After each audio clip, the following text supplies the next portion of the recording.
Very interesting lesson again this morning is one that I don't believe that we can do an adequate study in just 1 hour. So I would encourage you to continue to read your lessons and to review it. Also, I would say to you that that is one which is going to require a considerable discussion amongst us. And so it's not going to be a lesson that I'm just going to be sitting here doing all the talking. It may not play very well out on YouTube because I know that won't be able to hear all your comments and questions. But it's one in which I think is really one that requires us to do a lot of input or have a lot of feedback from you to work with. But to get our lesson started, I wanted to look back just briefly at what we talked about last week, and we talked about what? Showing our compassion, right? In fact, here we see in Matthew the 9th chapter, verse 36, before we get into this week's lesson, we see Jesus talking, and we see Jesus saying he seen the crowd, it said, he felt compassion for them because they were distressed and downcast. So he saw the crowd, and he looked upon the crowd, and he had compassion. He said it was like sheep without a shepherd.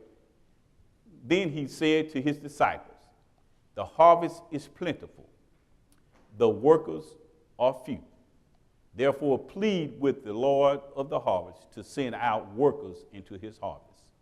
Matthew 9:36, verses 36 through verse 38. So Jesus tells us, or he tells us that the harvest is plentiful. And I've never really given a whole lot of thought to this, and I looked at it from a different perspective when I did give some thought to it. But as I look at this lesson, I can now better understand what Jesus was trying to convey to his disciples and thus to us. So the subject of our lesson this week is what? Go to the lost sheep. The lost sheep. Our lesson text is found in Matthew the 10th chapter, verses 5 through verses 16, and then again in Luke the 15th chapter, verses 3 through verses 7. We're going on to read those scriptures that we find in Matthew's, and I'll encourage you to go back and read the others. We may refer to the others later, but here in Matthew we see what? Somebody, if you can see that, if you want to read those, I would certainly appreciate it. These 12 Jesus sent out after instructing them, saying, do not go on the road to Gentiles, and do not enter a city of Samaritans, but rather go to the lost sheep of the house of Israel.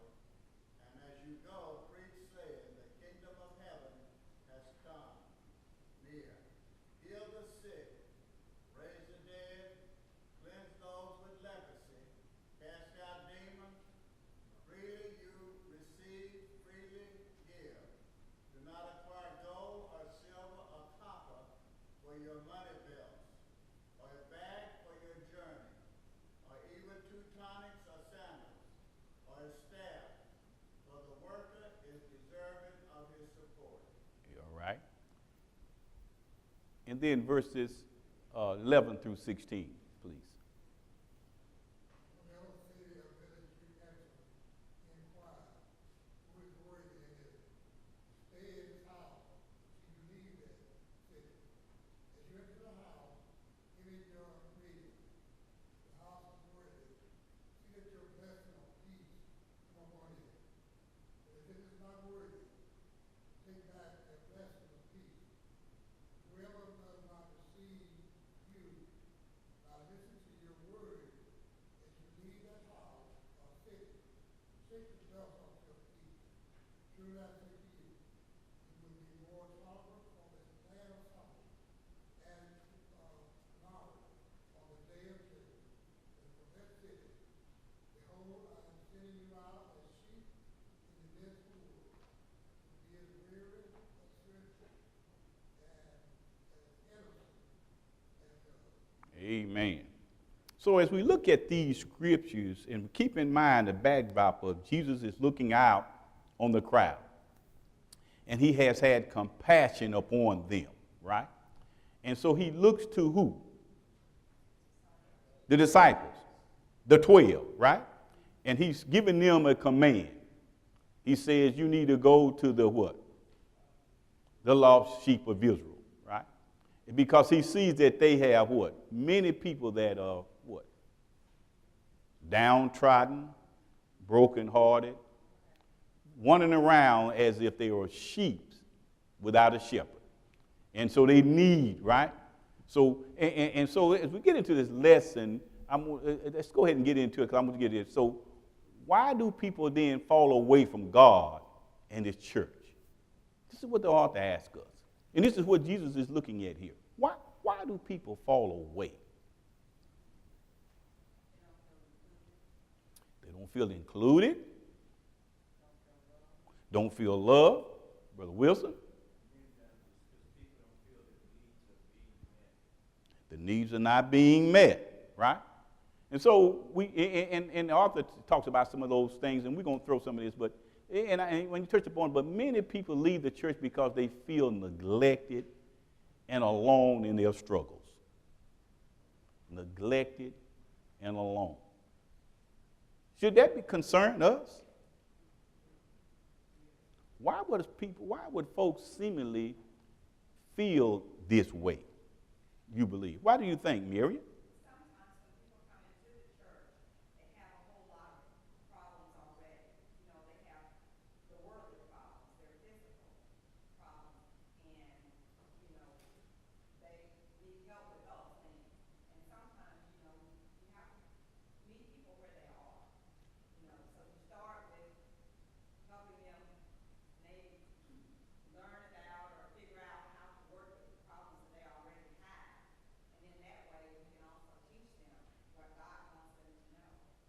Right. So people come to the church and they come oftentimes with what?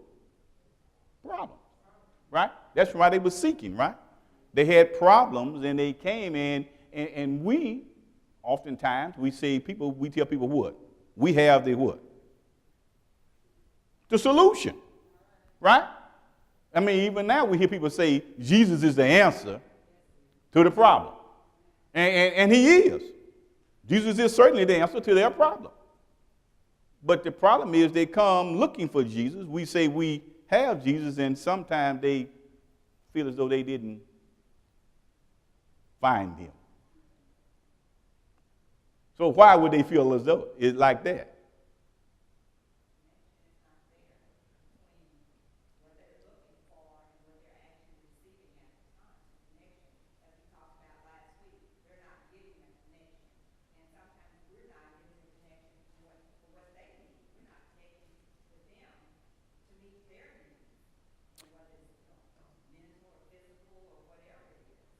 And what you're saying is really right on point and true. And I want to ask this, if I can, like this.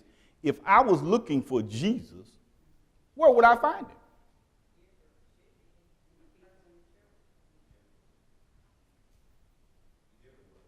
him? We saying it, but we're not saying that we should find him in us. Or it rather said in me, right? We're supposed to be what? His representatives, right? And so if somebody come looking for Jesus, they ought to find him in us, right?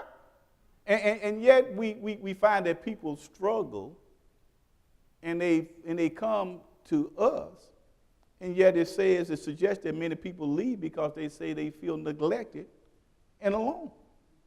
So what is that supplying? I mean, what is that what is that suggesting to us then, if that's the case?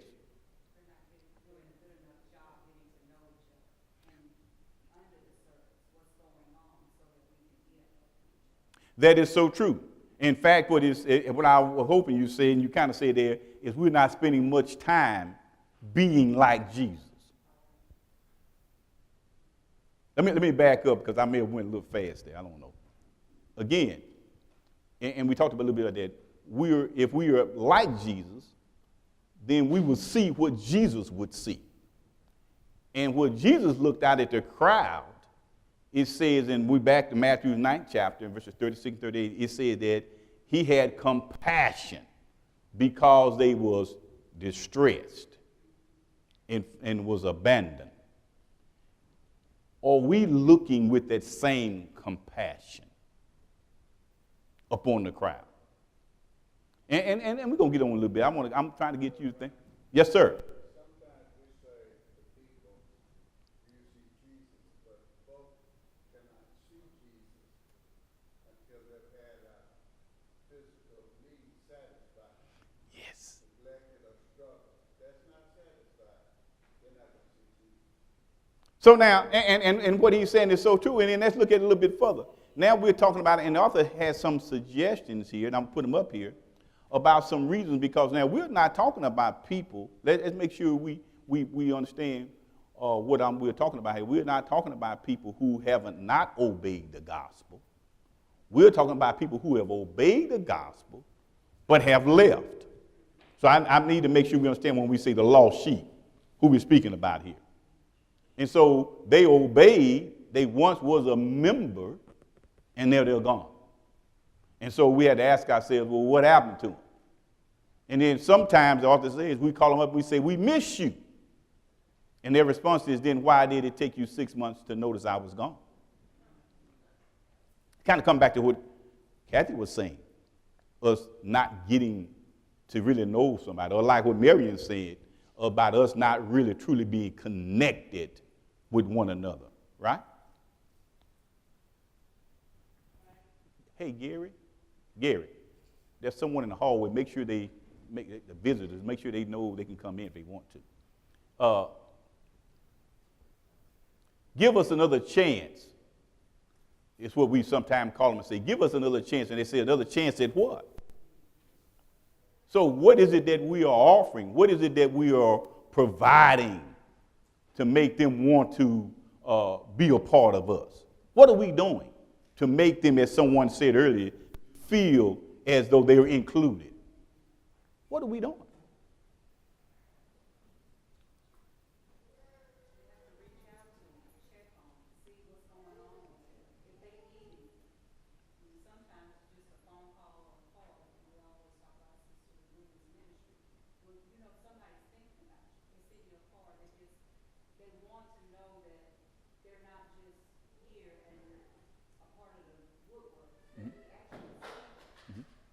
That's right.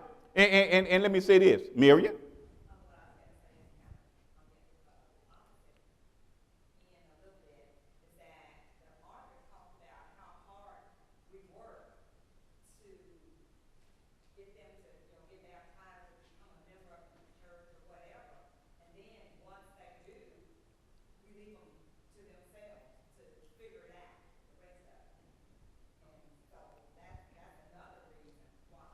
So, and let me back up a little bit too, and what y'all are saying is so true.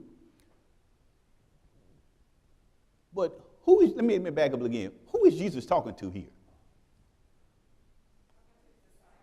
He talked to those 12, right? He didn't go to the crowd, and I know I'm finna get in a little trouble right here, but somebody has to be responsible. And so the first person that I'm suggesting that we need to look at is where is leadership in this? I know y'all getting mad at me because I bring it up, but I have to bring this up. I have to do what I need. Leadership has to take ownership of the situation. Now, I know we say, and yes, we are all responsible, and yes, we all have a part, but he looked at the 12. He didn't look to the crowd and say, y'all all go to, he looked at the 12. And so now we've tried various things and various programs around here to give people or leaders more responsibility to do that, because we know that when you make something that's general, then there's general things seem to fall through. And so ultimately you have to have somebody responsible to make sure it happens. Just let me give you an example. Just looking around, just won't get anybody in trouble. But my assumption is, and I don't know, my assumption is that someone in leadership has made it, taken responsibility of making sure that this building or the worship facility here is clean before we come in the worship service. Amen. Every Sunday. Now, everybody should be responsible for doing it, Everybody should want to make sure it's done, but most of us, we don't worry about it. We just show up on Sunday morning and we expect it to be done. Now, if I walked in here and the stuff wasn't right, you know who the first person going to complain? It's me. Right? I know y'all don't like, I know y'all, I don't know how to teach it folks other than the way I got it going. And so I'm saying that it begins with, but doesn't end, but it begins with leadership. So leadership needs to step up with this. And when I say leadership, that's not just talking about the ministers. So make sure y'all understand. Because sometimes we allow one, and he didn't say, now notice something now. You notice he was real tight with Peter, James, and John, I think it was, right? But he didn't go to just them. He went to the 12. So all 12 was equally responsible. I'm going to move off of that because I know y'all looking at me funny now. Sir?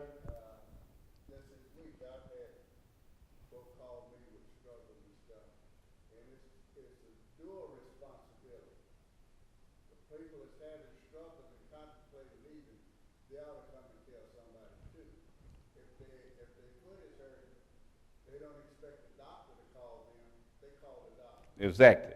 And that is so true. And we're going to get to that part. And so, Brother Danby, it's so true that we all carry a responsibility. We have a responsibility. And so when there's something not quite right, our responsibility is to speak up and say, here's what's not right. But here's the problem sometimes.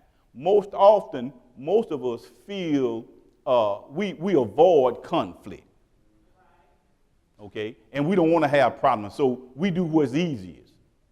We just walk away, right? But let's look at this. It also says, you know you ought to do better than this. And then they say, for what? I think we've heard some of these comments before. I'm just pointing out some of the things the author says. He says, we need you. They say, you never needed me before. What changed? And so we need to, this suggests to us, and to me, I don't know about you, but this suggests a couple of things to me. First thing it suggests to me is that we got to do a better job of developing relationships with one another. There's too many Christians in the body of Christ that I really don't know, and I know you don't know me. And we can't do that. We can't develop relationships on Sunday morning. You see, let me say that right now. Let me say, because I know I'm getting a little bit. We expect our whole relationships with one another to be built upon us just being together on Sunday morning and on Wednesday night. And some of us come back on Sunday night. And based on those, I'm going to just suggest 3 hours we spend, we think we have developed a whole relationship. And in comparison, I would tell you that Marion and I have been married for 47 years now. And I'm still working on that relationship. Or should I say she's working on it, right? But I'm just saying it takes a lifetime of work. We have to spend time together to know one another. And you can't just do it on worship service and on Wednesday night. Not if you're going to really know each other. Just throwing it out. And then we come back, I like how the author put this up, back we threw out the Hebrews 10, 25, 26. So now I'm going to hell. Is that what you're implying? We want to let them know, you're not supposed to miss church, right? You're commanded to what? When we assemble together, and then but the people already got a problem. And you giving them more problems. But Paul shares us over in Galatians in the 6th chapter, I think it is, he says that you that are spiritually strong, you need to do what? Restore. And how are you supposed to restore them? You got to go to them, and you have to do it in, Gary said, I think he said in what, Gary? In the spirit of meekness.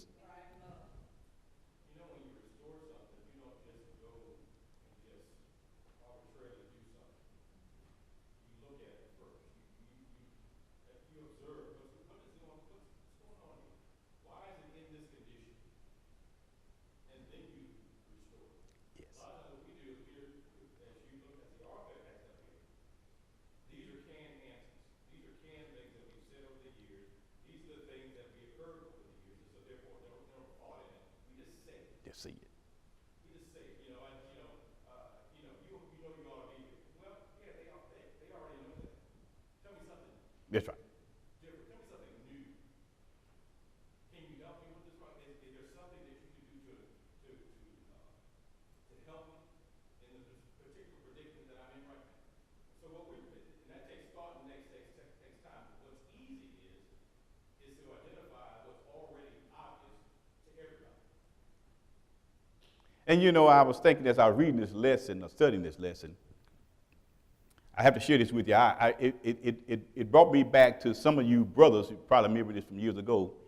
Gary used to religiously, if you missed a Sunday or two, and you came up, Gary would ask you, hey, brother, where were you last Sunday? And then we would get offended by it, and we would say, well, I'm grown. You don't ask me where I've been. I'm not tell you nothing. And over time, eventually, because he was the only one, I believe, mainly the only one I know, beating that drum, we beat it out of him because Gary don't ask you no more. And we have people that go off and they're gone, and we don't know where they are and where they've been, and then they show back up, and it's like nothing happened.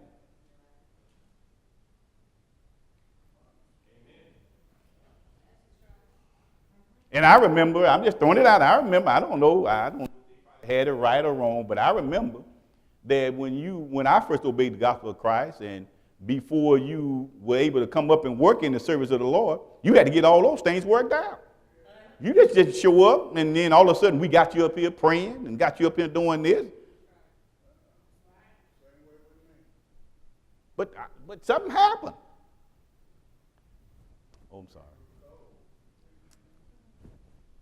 I'm just throwing these things out, something for us to think about and consider as we're looking at these things. But the author goes on and says, now here's what was interesting to me, and something that really touched home to me because I look at us here. He says, why do young people tend to fall away at such an alarming rate in the post-high school years?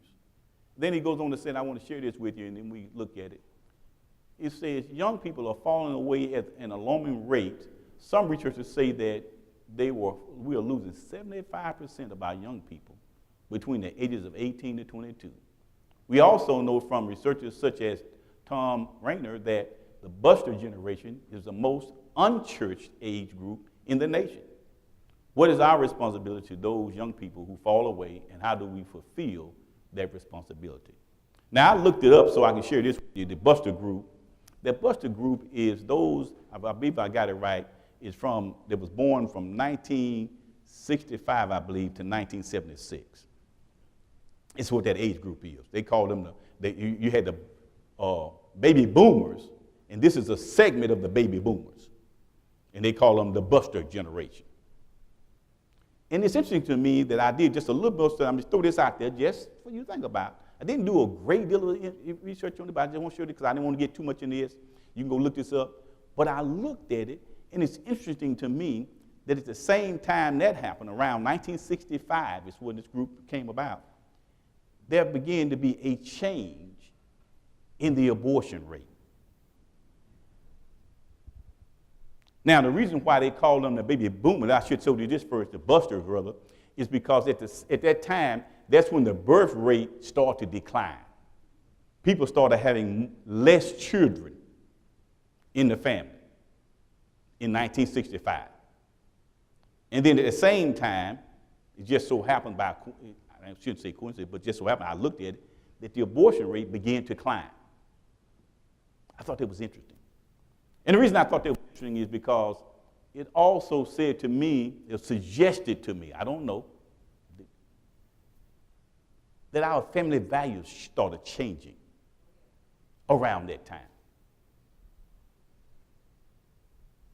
And it went from us thinking about the family and what was for the greater good of the family to becoming more individualist and started thinking about self. And if you notice, and I'm just throwing out some things, some biblical principles we used to have. Whether you were a member of the church or not, there were some biblical principles that you used to have. The family would come in and sit down and eat together. And they would have conversations together. But slowly but surely we started drifting apart. And we started eating as individuals. I take my meal over here, you take your meal over there, and we watch television or we do something else. We don't have this. You hear people always refer to kitchen table conversation. And I got to throw this out there. Why? I love they use the word kitchen table conversation because most people don't have their tables now in the kitchen. We got so blessed that we got a dining room. Oh, y'all looking at me funny. Huh? We got a dining room. We used to be, we didn't have room. We had to have a dining room in the kitchen right there together. They fixed it, you ate it. But now we got a special room. And I ain't nothing wrong with having a dining room. I'm misunderstanding me when I'm saying it. I'm just showing you also as I looked at these things, there's a correlation to me between when we started having success and we started departing from our family values and our Christian values. Yes, sir.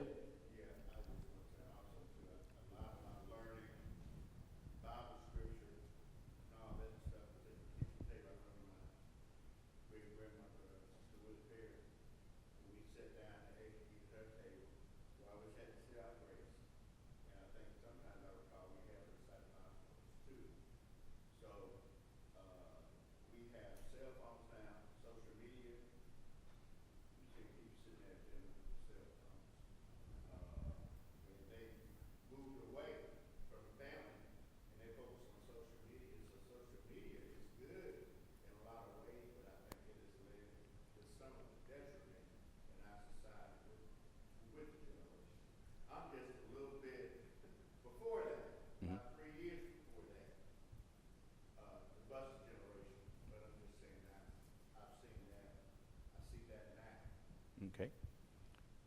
Yes, ma'am.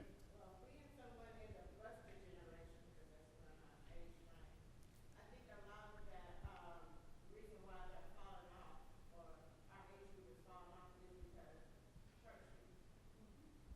They're so critical of, they forget, I guess the older people sometimes forget that they were young too, and they criticize them, so they feel like they better not come. That's part of the problem. I believe. Say again. Many of them never been in. Okay. Okay, prior to 18 years old, if the parents have not taught their children responsibility toward God and the church, they're gonna fall away because they haven't been in sufficient. About that same time, I noticed that that particular time period began. Also noticed that societal change, we used to have blue laws. The blue laws, for instance, the malls and things of that nature, were not open on Sunday. We also saw a change in that where those things became, they opened up. And then a lot of the things that didn't happen on Sunday, for instance, alcohol wasn't sold on Sunday. That changed. And so our desire, as you said, to be an individual, to do our own thing, those types of things began to really flourish during that time. And to the time we are today, now we have this, and also there was a, we joke about it sometimes, you didn't hear a lawnmower at 8 o'clock in the morning. You just didn't hear it on Sunday. You heard it after 12 or 1. If I didn't go to church, my father was not a church man, but if I didn't go to church, I didn't go outside until after 12 or 1.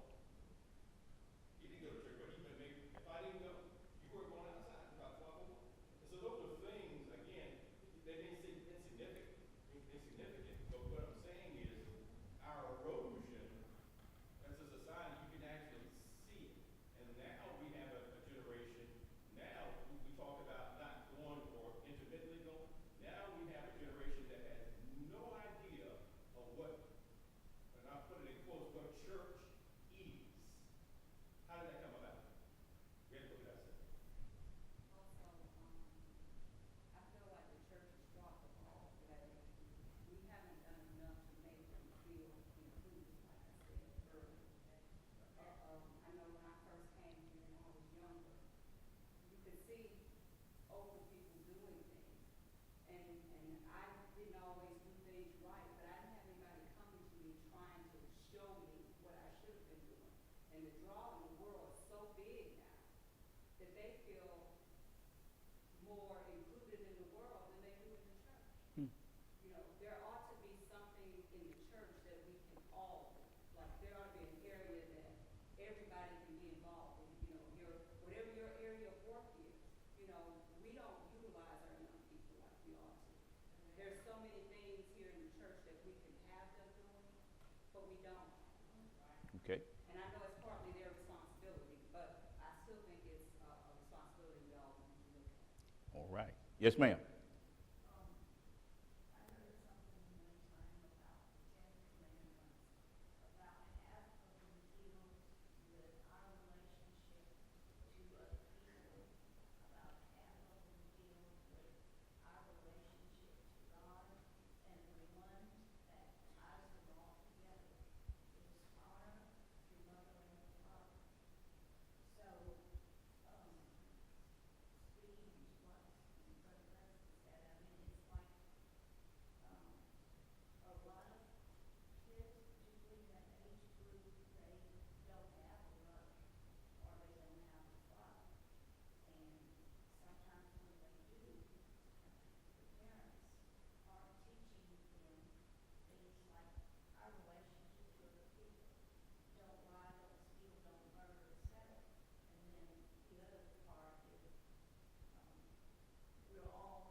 That's right. I really like the fact that you said the fact that no respect for human life. And I just thought, in my mind, and again, I get on a limb out there for some of you, I thought it was kind of interesting when you go and look at U.S. statistics, and then 1965, when abortion increased significantly, and it really has risen significantly all the way through. And so what that says to me is about how society changed its views on human life.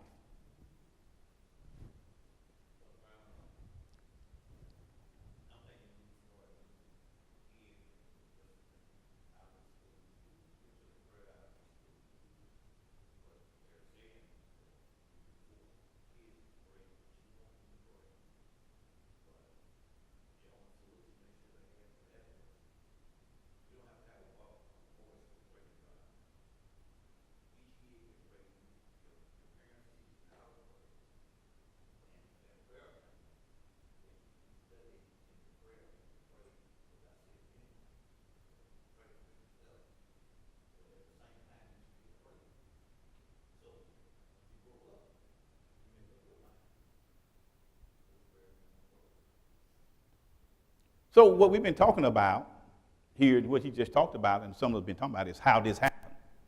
So we looked at how this happened. We spent a lot of time on how it happened. How are we going to fix it? So we know it's a problem. We say it's a problem. We know it happened. We understand how it happened in our minds. So the question becomes, yes, ma'am.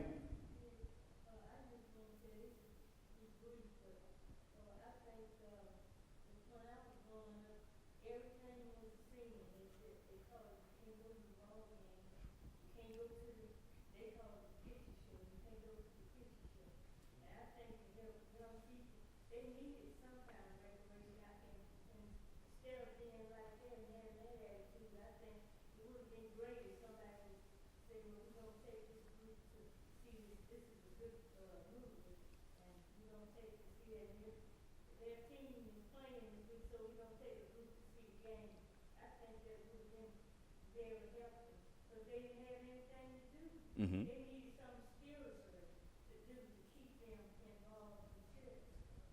So I like her comment because, did you have your hand up, young man? No, no, okay then, because I certainly want to hear from you.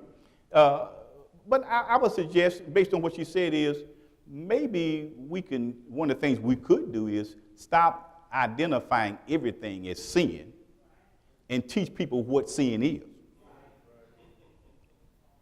Maybe if we teach them what sin is, then maybe they can identify it themselves and say, oh. But she makes a good point. Now, I have to say, too, because here's some things I've been studying on for myself, and you might want to look into this, is that I understand a lot of times our parents, they did those things because they were afraid for us. And so to protect us, they gave us some things. And so we got some things that we don't do because of fear. And so I'm trying to do a little study myself on understanding why I fear and how and fear is not a bad thing, don't get me wrong, but I want you to understand that what I'm studying is, okay, how do I deal with my fear? But that's a whole nother subject, it's not our lesson. But we got it. Bobby?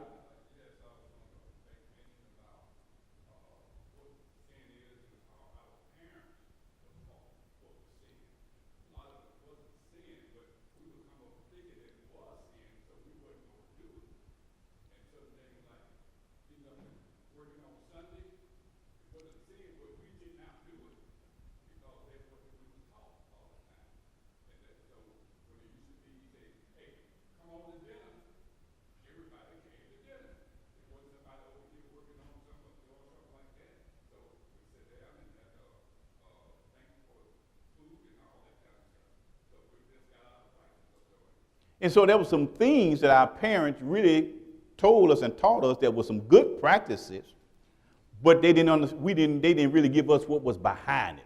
So we understood. And oftentimes we did just because we used to couldn't ask why. We had to do it, right? It wasn't no why. Yes, ma'am.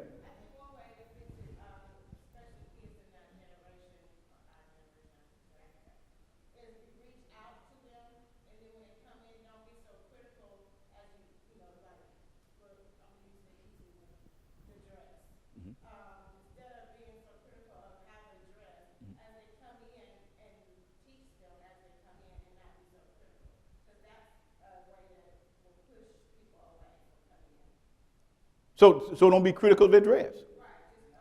And now, in fairness, so I definitely understand what she's saying, and I'm not disagreeing with what she says.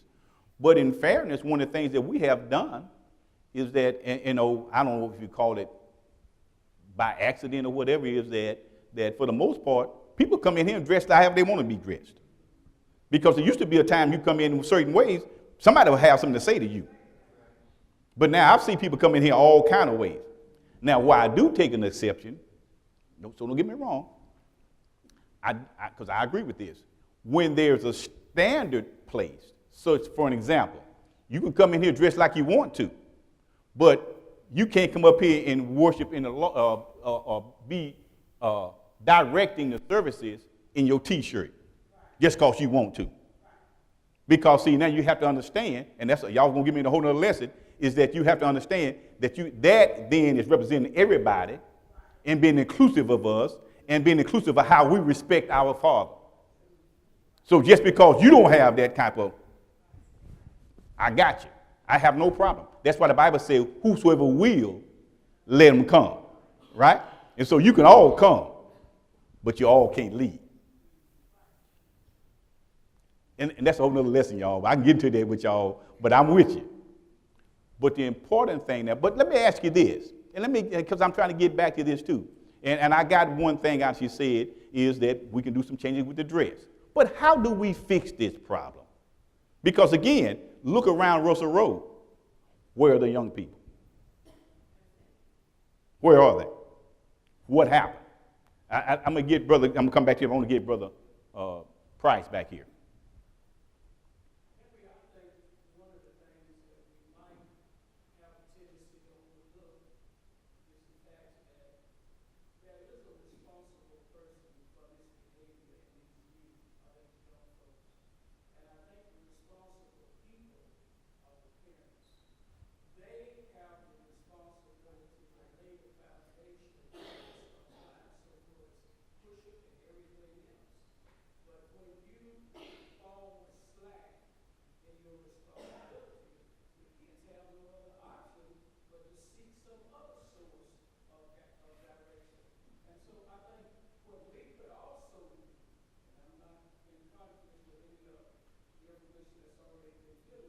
But what we could do is to try to not impress upon us the value of teaching our children the whole cycle of life, including pushing and things of this nature. All right. Yes, ma'am. Once people get in the church, nobody's perfect. So you gotta realize that they come in with those problems, just like you talked about at the beginning of this class. Say they don't dress appropriately. Well, once you establish a rapport with that person, then you can maybe pull them aside and talk to them. And they'll be willing to accept it from you because they know you are concerned and you love them. But when people first come, you can't beat them down with a criticism about everything that they're doing or saying, or even how they act, or how they conduct their lives, because they're not gonna listen to you, because they don't think you have any love or, concern for them. So we first have to demonstrate, like we talked about last week, that compassion and love that we need to build up and have for each other. Amen? So let me help y'all with what she just said and what y'all are saying and y'all suggestion. And I certainly like the fact that she never said that many amens behind anything I said. But anyway. Well, let me help y'all with that a little bit. I'm going to give you something you can work with. You see, when you take employment on the job, you get a job. You go to work there, right? Now, if you're fortunate, you have someone to become your mentor that'll take you under their wings and show you the ropes. All right? And so you'll learn that, right? And you'll learn certain things. But sound like what y'all are saying that's happening not only in the world, but in the church as well, is that too often young people come in right out of high school, maybe they went to college, and immediately they want to be the supervisor. No training, nothing, but I want to be in charge. Y'all looking at me strange now. She didn't say no amens behind that. But, and so unless somebody straighten you out and give you an understanding that this business you're in has certain themes, certain characteristics, certain culture, and if you want to be successful, you got to start doing what? Adapting to that. Or you can do like you can say this is not the company for me, and so you leave and go elsewhere, and maybe you can find a company that'll let you be president after working 1 week. I don't know. Right? So I'm not suggesting what y'all say is not right, but the point is, I hope you got, and all the conversation I just said, I hope what you catch is somebody has to take on the responsibility of being the mentor. Who's that somebody going to be? Yes, sir.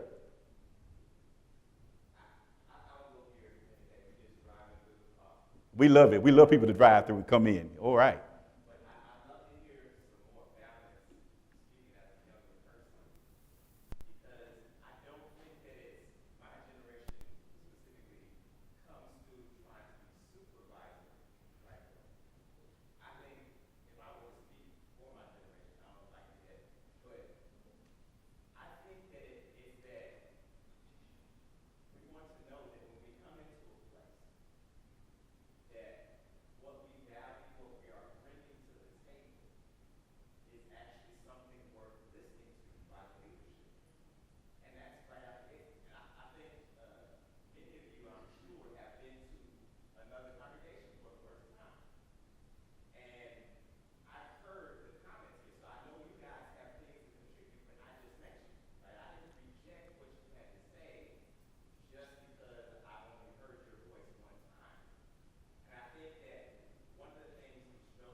So if I'm hearing you correctly, is that there has to be a sit down and conversation. It's one of the things we can do.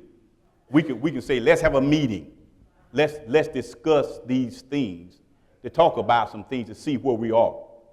Because what I want you to understand is, and I see your hand, Sister, not to get you, but what I want you to understand is, so y'all can understand my comment, and it's a general comment, is that it's not that people want to take over or want to make, but sometimes a company may have done some things, and because you come in and you may have a great idea, and your idea may be the best idea, but there may be a reason why they do what they do. And you maybe have not taken time to understand why is it they do what they do. In fact, that's the brother just talked about some things that our parents used to teach us. They didn't tell us why we did these things. They just told us to do them. And so now, because we looked at those things as being onerous, when we got, and I think I'm going back to why this happened. I think sometimes because we say, that's the way I was done, but I ain't going to do my children like that. And so therefore, we don't do some of those things, and now our kids have some issues. And they have issues with it. But this is like I told you all, and we're going to move on, we're going to take a couple more comments, but like I told you all, this lesson can't be really discussed and researched in 1 hour. So that's what makes this so tough. But it's y'all making some great comments, and and I hope you understand where I'm trying to get you to look at and come from as well. I'm not knocking what y'all are saying, because I certainly agree we need to listen. Okay, we need to listen. But I want you to understand something else too. I have to say this because, see, I look at myself, and I'm really more toward the older generation than I want to admit. I want to say that I'm in the middle, but I'm really more toward the older generation. I have to admit that. But I want to tell you something here. There's not listening going on both parts.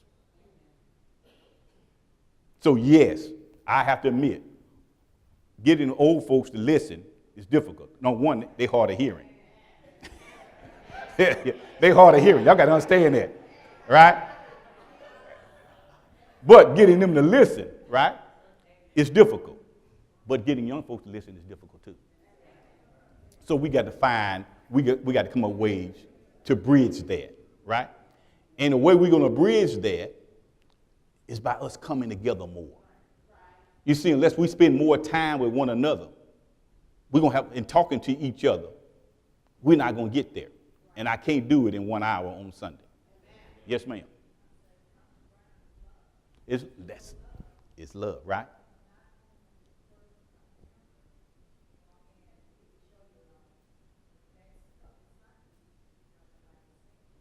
Exactly.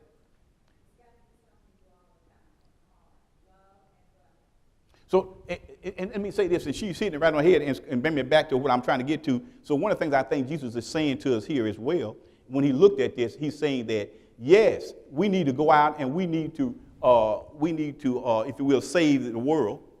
But he also saying to the disciples, before you go do that, maybe you need to work on yourselves.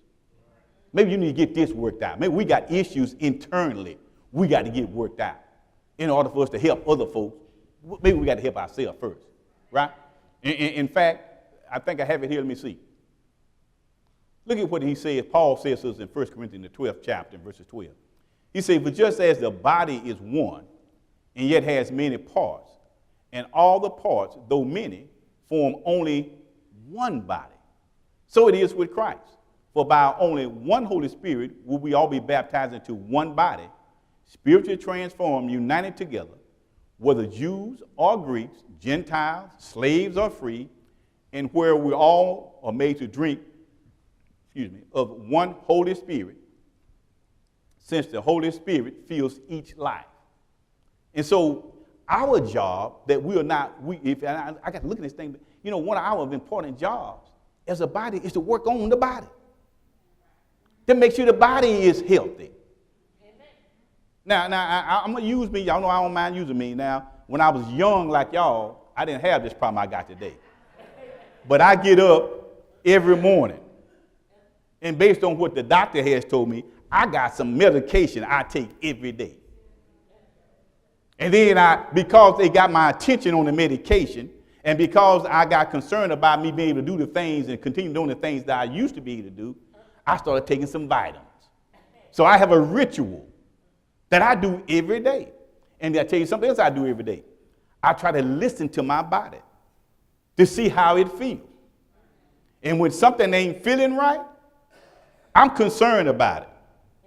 And as Brother Dansby say, when I get concerned about it, I don't keep it to myself. I say something to Miriam. Miriam, this is hurting. Is there an indication of anything?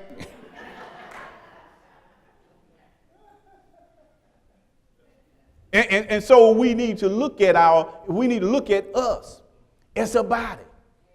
And we need to be asking and seeing each member individually and saying, is there anyone hurting?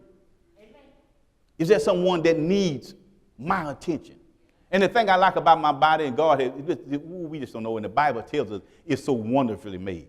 You know, when the body has a problem, the body go to work on that problem. It sends some, look here, when something happened to my leg, it tells my head, your leg got a problem. Right? And then I got some blood cells. I don't know if I got some nurses that can tell me all about that. And I got a doctor around here somewhere. They can tell me all that. Then it started sending some things down there to try to help it. They try to kill whatever is creating that problem. Right? And so we had to ask ourselves if we got a problem. And you need to go read more about what Paul talked about that body. If I see somebody, so let me tell you something. If you see a young brother or sister that's struggling, then number one, I'm going to suggest to you, you ought to take the responsibility and say, let me go and see about them and talk to them. And then number two, let me go to leadership and tell leadership, did you realize they got a problem? Don't sit there and just watch them sit there and die on the vein. Somebody should have said something. Again, my foot down there hurt. Something got to get back to my brain to say it's a problem down here. And then when I know it's a problem down here, I'm going to take some actions. I'm going to do what I can do to fix it. I'm going to talk to Mary and see what she can do to fix it. And if we can't fix it, we're going to the doctor. Somebody got to help me with this foot. Right? But it begins with communication. So that's something we all can do, right? And then, as I go ahead and take my seat, final point or final thoughts, I want to share a couple of things with you, and I think Miriam touched upon it earlier.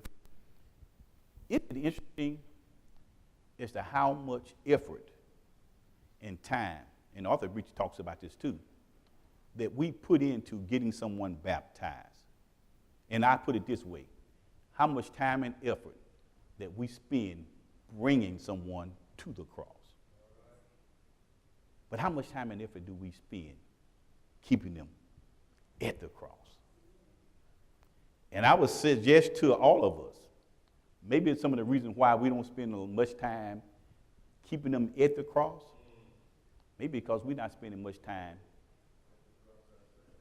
at the cross ourselves.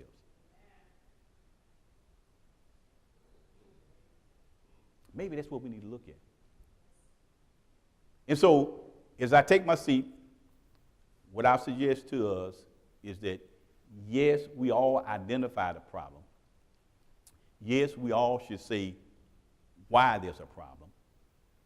But at some point, we got to come to the conclusion as to how do we fix the problem.